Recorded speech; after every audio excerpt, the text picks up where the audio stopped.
programa Rostros de la Trata. Estamos transmitiendo desde la calle de Linares, número 74, Colonia Roma Sur, en el canal de Tu Diputado TV. Le doy la bienvenida, al licenciado Juan Martín Pérez García, director de Redim. ¿Cómo estás, Martín? Muy bien, muy bien. Gracias por la oportunidad de estar conversando con ustedes. No, al contrario, muchas gracias. Albania González, buenas noches. A todas y a todos. Muy bien, el tema de hoy es la lucha a favor de la infancia y les recordamos que nos pueden hacer comentarios en la cuenta de Twitter del programa Rostros de la Trata o bien @ Tu Diputado JGATV, en Facebook igual está en Tu Diputado JGATV. Y bueno, si quieren hacerlo vía telefónica, en el teléfono 6386-7630. Muy bien, bueno, Martín, pues platícanos. Primero, para el público que no está tan familiarizado con lo que es Redim y lo que hace, platícanos sobre Redim, por favor. Sí, bueno, somos una red, es la Red por los Derechos de la Infancia en México, una coalición que integra a 75 organizaciones de 16 estados de la República Mexicana. Y bueno, es una red que surge para buscar que niños y niñas puedan conocer, ejercer sus derechos y de alguna forma promover un movimiento social y cultural. Bueno, yo supongo que las organizaciones están como alrededor del país y todas trabajan de manera conjunta, pero específicamente cuando tú dices que los niños y las niñas conozcan y ejerzan sus derechos, ¿a qué se refieren? Sí, bueno, yo creo que tenemos que partir de invitar al público que nos está mirando que 4 de cada 10 habitantes de ese país son niños, niñas o adolescentes. Eso significa que todos tenemos interacción con alguno de ellos, ya sea porque son nuestros hijos, primos o hasta vecinos. Esto implica que este porcentaje tan importante de la población, que representan a nivel nacional casi 40 millones de ciudadanos y ciudadanas, representan un gran desafío para la sociedad mexicana, para sus gobiernos, de cómo efectivamente vivir en México siendo niño o niña es una buena experiencia de vida. Y creo que es ahí donde podemos un poco iniciar. Los niños y las niñas que fuimos hace algunas décadas, ¿cómo la vivimos? Poquitas décadas. Ustedes son muy jóvenes. Sí, bueno, yo 4 décadas. Bueno, ¿cómo hemos sido? Es decir, hemos tenido experiencias distintas y la pregunta, ¿cómo la están viviendo ahora?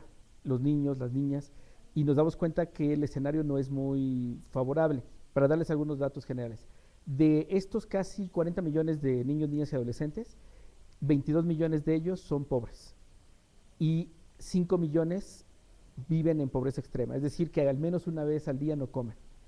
3 millones de ellos trabajan y hay una ausencia de datos que nos permita conocer cuántos de ellos están siendo víctimas de violencia, de trata, cuántos viven en la calle, cuántos más están en una condición de lo que llamamos nosotros narcoexplotación. Exacto. O sea, están siendo usados por los grupos criminales, pero de esto prácticamente no sabemos nada, porque si me permiten un poco el ejemplo, nuestro país no tiene ningún mecanismo de contención, no solamente para los niños en común, sino para particularmente los niños y las niñas víctimas.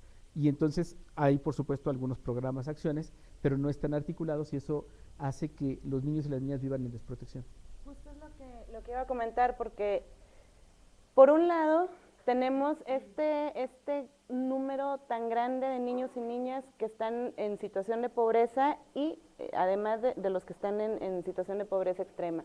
Por otro lado tenemos el factor de que no tenemos una idea clara y certera de, ok, están en pobreza o en pobreza extrema y qué es lo que está pasando con ellos. ¿Están trabajando en el campo, están siendo explotados sexualmente o qué es lo que está pasando con ellos?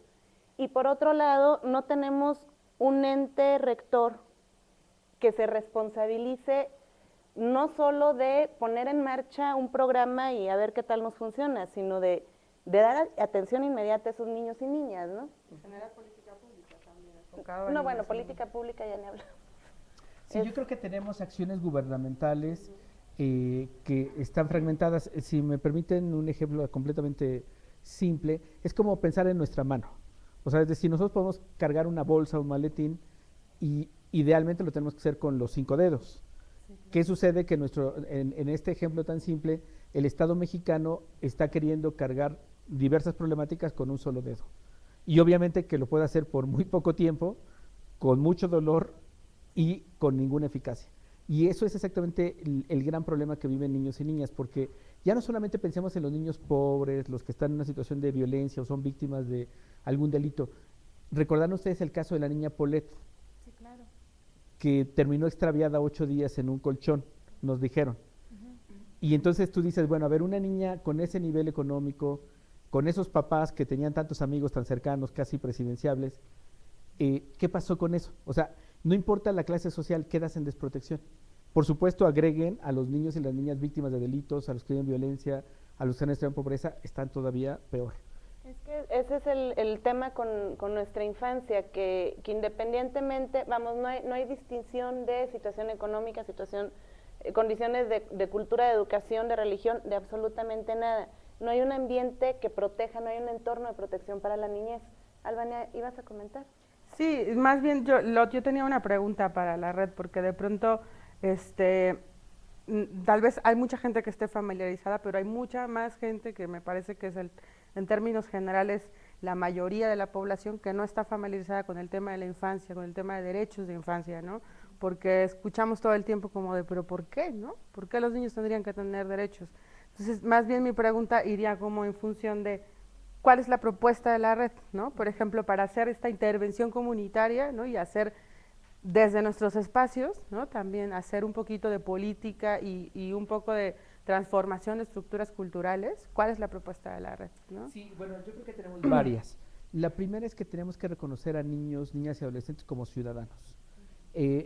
Hay una lógica digamos, de las representaciones sociales que tiene el Estado mexicano y su propia sociedad, y es pensar que los niños y las niñas son propiedad de las familias. Eso lleva a un segundo error de pensamiento en el Estado mexicano y en cualquier persona vinculada a la atención de la infancia, y es que solamente se interviene cuando los niños y las niñas están en una condición de desventaja, de carencia o de ausencia de familia. Y nos lleva entonces a un tercer error de pensamiento. No hacemos política pública para todos, sino hacemos acciones y programas para aquellos que ya fueron víctimas, que están en riesgo o que están en pobreza. Es decir, cero prevención, cero considerar que el Estado es responsable de todos sus niños y sus niñas. Por supuesto, ninguna noción de pensar que ellos son sujetos históricos de cambio, porque estamos atrapados en estas miradas viejas que corresponden al siglo XVIII. Es cuando un poco se va construyendo. Incluso, o sea, pensemos ahora, si alguien está golpeando a los niños, prácticamente nadie se mete, porque consideran que son sus hijos. Y él sabe cómo lo educa. Así es, así es. Esta noción, suelo bromear, permítame el ejemplo también muy bobo, de que las familias llegan a pensar que el acta de nacimiento es la factura del niño, ¿no? Sí.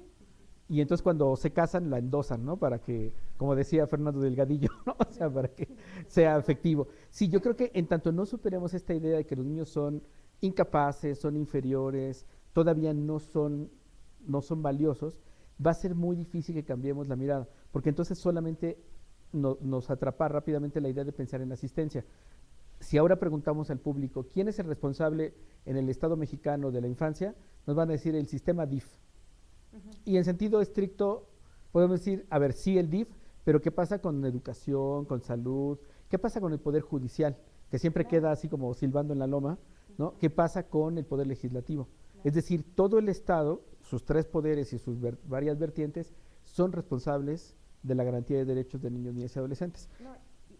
No, quería comentar puntualmente a esto que Albania señalaba en términos de qué son los derechos. Y cuando estamos pensando en derechos, a algunas personas les asusta, porque además cuando hablamos de derechos humanos dicen, es que eso es como para defender delincuentes, ¿no? Y bueno, cuando le hacemos ver a las personas que los derechos tienen que ver con sentirnos bien, con ser felices, y que tiene que ver con nuestra propia vida. Eso significa que si yo necesito cosas para ser feliz, el niño y la niña también la necesita. ¿Qué necesitamos? Bueno, que nos escuchen, que decidamos en los temas que nos afectan, que no nos maltraten, ¿no? Necesitamos tener espacios para recibir información, para opinar. Eso que necesitamos como adultos, los niños y las niñas también. Y quizás la manera más sencilla de explicar los derechos es, ¿qué necesitas tú como adulto para ser feliz? Eso lo necesitan los niños. Exacto. Ahorita que comentabas, bueno, todos los entes institucionales que también tienen responsabilidad en lo que toca a los derechos de la infancia, también está, no nada más está la Secretaría de Educación, no nada más la Secretaría de Salud, también está la Secretaría del Trabajo. Ahora en estos momentos se está desarrollando en Ginebra el Congreso Internacional del Trabajo y uno de los temas es precisamente el trabajo infantil doméstico. Dentro de los 5 temas que se van a tratar, uno de ellos es el trabajo infantil doméstico, que está muy relacionado con este aspecto que tú comentas de sentir que los niños o niñas son propiedad de la familia o del padre o de la madre. No es que mi hijo no es que esté trabajando, está ayudando en la casa. Se pierde esta... hay una línea muy delgada entre sí ayuda a la casa, que lo hemos comentado varias veces aquí, no Albania, en el programa, ayuda a la casa mientras eso no implique que descuide sus estudios, mientras no implique que se quede sin tiempo para descansar, para jugar, para muchas cosas, y se va al extremo del trabajo infantil doméstico como tal, en el que el niño o la niña básicamente son quienes realizan todas las funciones en la casa. ¿También ustedes hacen labor en esta sensibilización? Sí, de hecho, me permitiría anticipar que parte de lo que también aportamos es conocimiento sobre el tema, porque de todas las problemáticas o situaciones que tienen con la infancia, es necesario partir de elementos conceptuales que nos permitan ponernos un poco como el piso común y decir de dónde estamos partiendo. Por ejemplo, cuando estamos hablando de trabajo infantil, nosotros sugerimos que podamos diferenciar 3 tipos, que tienen perfiles, por cierto, y características. La primera son las pequeñas labores que no necesariamente tienen un impacto en la economía familiar. Los hijos que ayudan a levantar el puesto de los comerciantes ambulantes.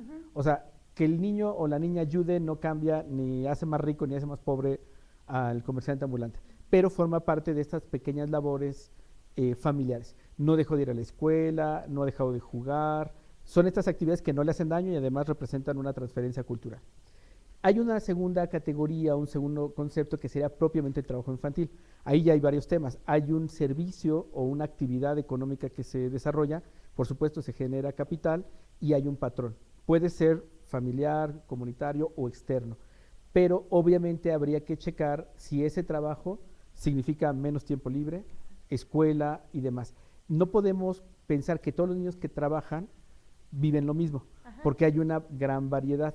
De acuerdo a los datos del INEGI, que recupera la Secretaría del Trabajo en el país, de 5 a 17 años de edad en nuestro país hay 3.140.000 aproximadamente niños y niñas que realizan actividades económicas. El concepto es importante porque pueden ser varias de estas. Y hay una tercera importante que es la que tendríamos que combatir y es la explotación.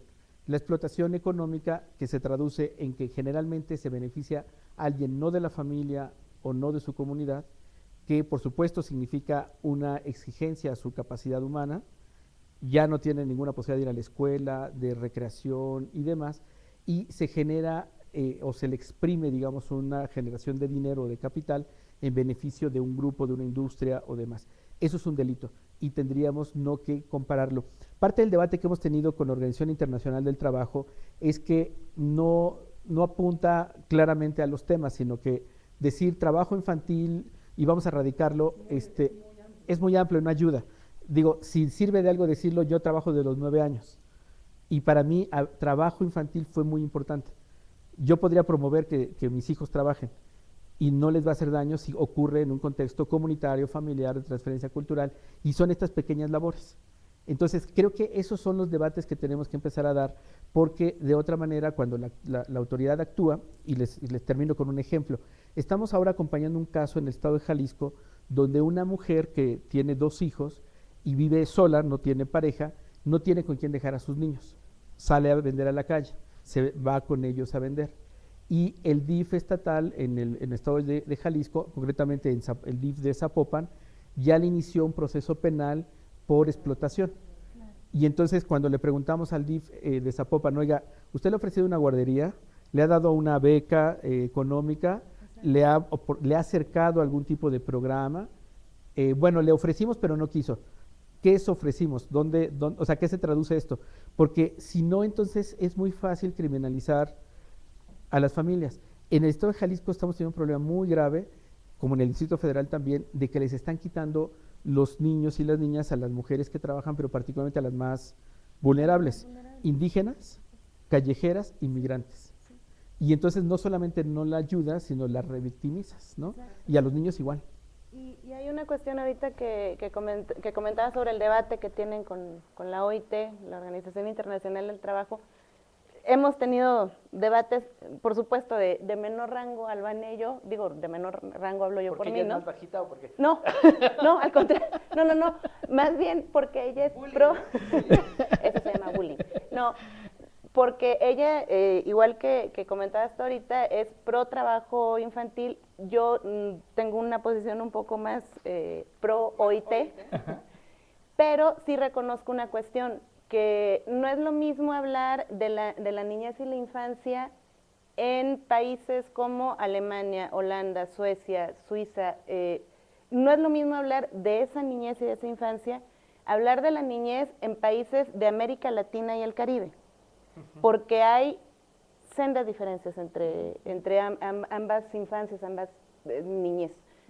Muchas diferencias sociales, culturales, muchísimas diferencias. Entonces, no, y con ello no trato de decir que, bueno, entonces como somos latinos o latinas, está padre que trabajemos desde chiquitos, ¿no? Pero tenemos una visión distinta, no de ahorita, sino de tiempo atrás, de lo que significa o de lo que nos puede apoyar como familia y comunidad el trabajo.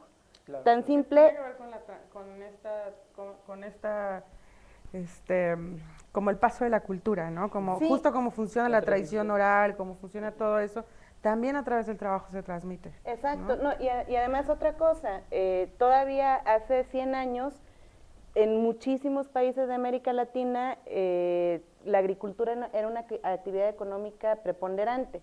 Y hace 100 años, en Europa, la agricultura no era una actividad económica preponderante. Entonces son como muchos factores que deberían de analizarse para que efectivamente no hablemos de trabajo infantil no a rajatabla. Claro, sino No, hacer diferencias. trabajo infantil que no garantice los derechos de los niños y las niñas, ese sí, no se vale. Que tiene que ver incluso con nuestro marco normativo. En nuestro país está permitido que los niños, particularmente los adolescentes, trabajen a partir de los 14 años de edad, con permiso de los padres, con una autorización institucional, sin que dejen la escuela. Y el ejemplo quizás más cotidiano que el público tendrá son los centros estos de cerillos, ¿no? Digamos que les llaman en los centros o tiendas departamentales. Y me parece que ese es un buen ejemplo precisamente de la omisión del Estado, porque, de acuerdo, los papás ya pidieron el permiso, se supone que hay una autoridad que le dio la autorización, está en el marco de ley, no dejó de la escuela, pero nadie supervisa. Y entonces las tiendas departamentales abusan y entonces tienen a los chicos ahí, les habrá tocado, ustedes verlos, los tienen como soldados ahí, si necesitan que se queden, los forzan a quedarse. Y eso tiene que ver con la ausencia del Estado para cumplir la garantía de derechos. Entonces el tema es más allá si trabajan o no, es cómo el Estado va a hacer la supervisión y acompañamiento para garantizar el derecho al trabajo de sus chicos adolescentes, pero un trabajo protegido. Y quisiera cerrar este punto invitándoles a que más allá de los debates que podamos tener conceptuales, que me parece que siempre son necesarios, por eso decía, siempre tenemos que empezar con un concepto sobre el cual pongamos un piso, tiene que ver con un tema de ingreso. Hay una relación directamente proporcional entre ingreso de la familia y trabajo infantil. Y, por ejemplo, en los últimos 20 años, la capacidad de ingreso de las familias mexicanas, o dicho de otra manera, el gasto de las familias se ha, digamos, casi triplicado. Eso significa que si en los 60 los papás decían, yo, hombre de la casa, solo trabajo, permítanme y espero que aquí mis colegas feministas no me golpeen, pero el ingreso de las mujeres al mundo laboral no fue por una conquista femenina, fue porque no alcanzaba el dinero. O sea, y tuvieron que entrarle. El que entraran los primeros hijos o los hijos mayores al mundo laboral fue porque no alcanzaba el dinero. Entonces, en tanto eso no cambie, la realidad de trabajo infantil y otras variantes, que son la mejor es el trabajo infantil, pero otras van a ir creciendo. La Universidad Obrera ha estado marcando mucho esto, haciendo monitoreos, también el CIDE, si no me equivoco, respecto a cómo se reduce el envío de remesas de los Estados Unidos y se incrementa el trabajo infantil. Se incrementa el trabajo infantil y los niveles de inflación también se elevan. Y bueno, hay un desbalance total en general en nuestra economía, que a lo mejor las grandes empresas no lo resienten, que a lo mejor los bolsillos de unas cuantas personas tampoco lo resienten, pero en el resto del país sí. Yo quisiera un poco hablar un poco sí de lo que hace la red, ¿no? Porque me parece que tienen un trabajo más allá de solo de lo que estamos hablando en este momento, que tienen un trabajo mucho más amplio. Y bueno, tenemos La Infancia Cuenta, ¿no? Que me parece que puede ser un instrumento que está al alcance de todos, ¿no? Porque está en la página web, voy a hacer mi comercial. De nada. Tiene una página web, si pasan por la oficina les darán un calendario como ese. Pero es muy importante y me parece que son de los pocos instrumentos y de las pocas organizaciones que realmente están haciendo también un trabajo más allá de la incidencia política, ¿no? Y de hablar y de conceptualizar la realidad de las niñas y los niños en México. Una cosa que es importante es pues generar política pública no al ojo de buen cubero, claro, ¿no? Como se genera la política pública en este país. No es porque yo veo muchos niños en la calle, sino cómo es que yo sé en qué condiciones están, y me parece que el trabajo de Infancia Cuenta, que sería fenomenal que pudieras como platicarnos por qué surge y pues para qué se usa, ¿no? Claro, claro. Sí, empezando por eso, fíjense que la red tiene varias líneas. Una de ellas tiene que ver con generar conocimiento, y esto implica que en Infancia Cuenta, que es un sistema de información con datos oficiales, lo que nos permite es que esto que comentabas hace un momento, Albania, no es de yo supongo que ha crecido el problema de quien vive en la calle, sino o yo supongo que se están muriendo más niños ahora. No, es cuál es el dato oficial, y sobre ese dato oficial comenzamos a dialogar con las autoridades, y a partir del dato es como ellos nos pueden demostrar si su política, si su programa, si lo que quieran está teniendo cambios o no. Y la Infancia Cuenta tiene 80 indicadores, están agrupados en 8 dominios que tienen que ver con seguridad, educación, salud, vivienda, ciudadanía. Hay un índice de calidad de las leyes, estamos súper mal en la calidad de las leyes para infancia, y esto nos permite entonces dialogar con las autoridades, legisladores, digamos, el Poder Ejecutivo, el Poder Judicial, para hacer propuestas y además, por supuesto, exigir. Otra de las cosas que hace la red es promover procesos de participación infantil. Tenemos una metodología compartida con colegas de América Latina que se conoce como auditorías sociales de infancia. Es decir, niños y niñas identifican una problemática en su barrio, en su comunidad, junto con los educadores, educadoras, se trata de señalar o identificar quién es la autoridad responsable, se busca tener un diálogo con esa autoridad a través de oficios, reuniones y demás, y se buscan compromisos. Y a partir de ello se monitorea qué tanto ha cambiado, y esa es una forma de construir ciudadanía. Porque les pongo un ejemplo, en San Cristóbal de las Casas, niños indígenas, uno pensaría rápidamente, ellos van a pensar o temas de discriminación o trabajo infantil. No, porque eso lo tienen resuelto, ya medio lo resuelven. Su problema era que se inundaba los barrios de la periferia de San Cristóbal, y se inundaban y eso mojaba sus mochilas, sus libros, y no les gustaba, bueno, les afectaba. Y entonces fueron con Protección Civil y les dijeron, es que la gente tira basura. Entonces ese es el problema. Hicieron una campaña para que la gente no tirara basura. La siguiente lluvia se inundó. Regresaron con la autoridad y le dijeron, a ver, mira, tú comentaste que era la basura, hicimos una campaña con el municipio, se involucraron tal, logramos reducir la basura, se sigue inundando. Y la Protección Civil tuvo que decir, ya no es en esta oficina, tiene que ver con el drenaje de la ciudad. Entonces, ese tipo de pequeñas acciones que a las autoridades les cuesta todavía entender, pero para niños y niñas comienza a ser natural cuando tiene que ver con algo de su vida cotidiana. No, y además es muy bonito ver cómo un niño o una niña empieza a identificar, o no que empiece, identifica de inmediato, a ver, aquí hay un problema. Aquí hay un problema y quiero buscarle una solución. Y a lo mejor uno ya como adulto, como persona adulta, que se empieza a enredar en los conceptos y a pensar primero en el no se puede, antes del deja ver cómo hacemos que se pueda, el niño dice, bueno, yo quiero, no sé, cambiar este foco o poner este foco para tener más luz y poder jugar más tarde.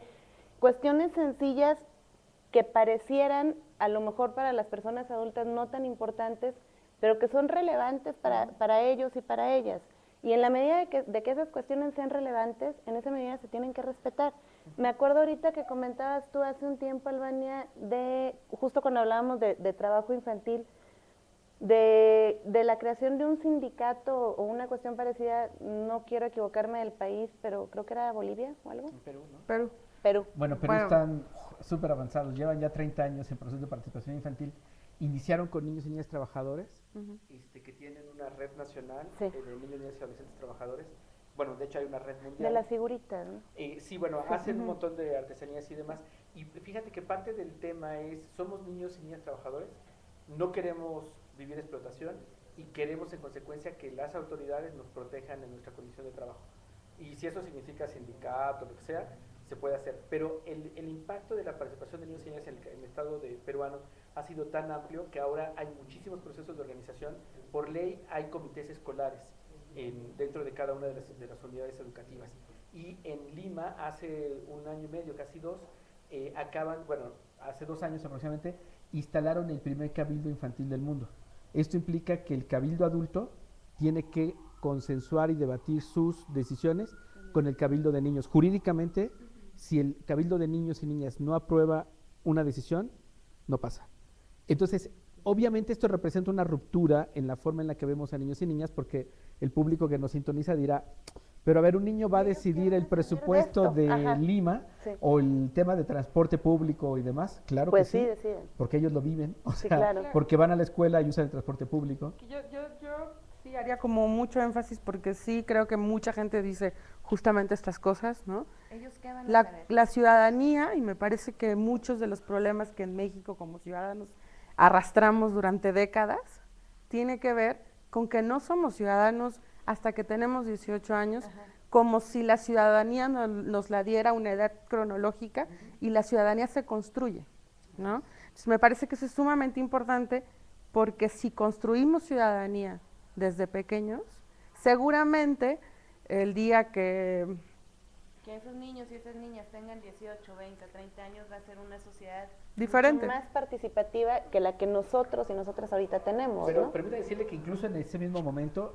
Claro. también marcaría se una ve el diferencia. cambio, sí. Por ejemplo, cuando los niños y las niñas participan en decisiones de la familia, la dinámica cambia. O sea, los vínculos de apego, la forma de proteger a nuestros niños y nuestras niñas es otra. Creo que México tiene como desafío muy grande el hacer un tránsito de paradigma. Nosotros nos quedamos con una Sí. noción de democracia de 1800, como esa democracia parlamentaria muy colocada en ciertos segmentos sociales, para entrar a una democracia ciudadana y participante.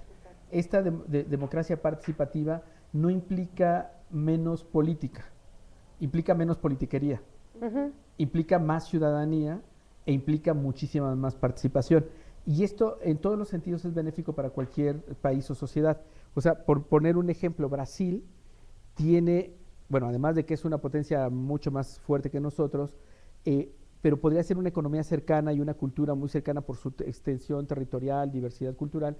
Y lo que ellos han incorporado es la participación de sociedad civil en muchos de los, bueno, prácticamente todas las acciones públicas siempre están acompañadas de participación de sociedad civil y en una lógica digamos, deliberativa y equiparada. Y eso le ha traducido en beneficios y ventajas importantes. O sea, no es Lula. O sea, Lula es la punta del iceberg. Lo que está debajo y lo que funciona detrás de Hambre Cero y todas estas cosas es la participación de la ciudadanía. Exacto. Y hay otra cuestión también ahorita que comentaban antes de que viera que ya nos quedan 5 minutos. Hay otra cuestión también muy importante, que justo esta participación de niños y niñas, esta incidencia política que pueden tener ellos, porque como tú dices, no somos ciudadanos al segundo uno de que cumplimos los 18 años, sino se va construyendo.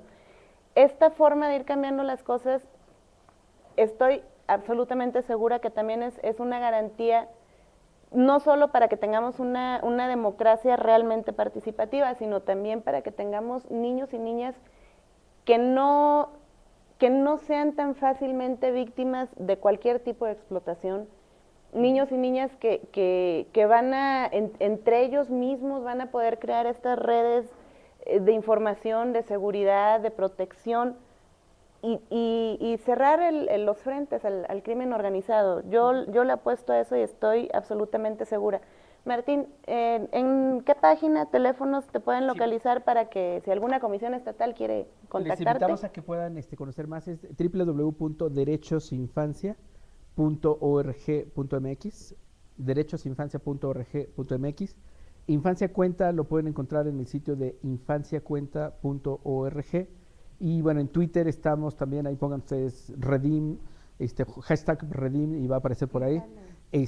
Y bueno, o en Google, lo que quieran, ahí lo encuentran. Y bueno, les invitamos a que puedan estar cerca de estos temas, en realidad hay mucho que hablar. Gracias por el espacio para compartir con ustedes. Y bueno, ojalá tengamos ocasión de seguirles compartiendo información para que el público que les sigue a través de internet pueda allegarse de mucha más información. Creo que lo importante es empezar. Y no preocuparse si nos falta mucho o poquito. Empecemos. Con que arranquemos, ¿no? Así es. Pues muchas gracias, Albania, muchas gracias. Y les recordamos, bueno, este fue el programa Rostros de la Trata, estamos transmitiendo desde Linares 74, Colonia Roma Sur, y a continuación sigue el programa del licenciado Jorge Aviño Ambriz en Respuestas.